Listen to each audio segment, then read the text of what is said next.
ایران قوی راه علاج پیشرفت کشور است و جز با داشتن یک نظام سلامت قوی تحقق نمی‌یابد.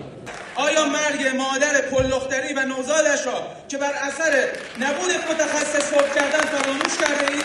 آیا از معاون وزیری که در بیمارستان دولتی به مادر محرومی که پس از سفر از مناطق دوردست به تهران رحم نمی‌کند و درخواست 5 سکه می‌کند می‌توان انتظار داشت که در مدیریت کلان جای بسی تعجب است که وزارت زیرساخت را کافی نمی‌داند. بعد در فلان مرکز علوم پزشکی یزد پول خیری که می‌توانست برای دانشجویان خوابگاه بسازد خرج خرید ماشین شاسی بلند فلان مدیر شد. مسئله صرفاً مدیریت نیست بلکه تعارض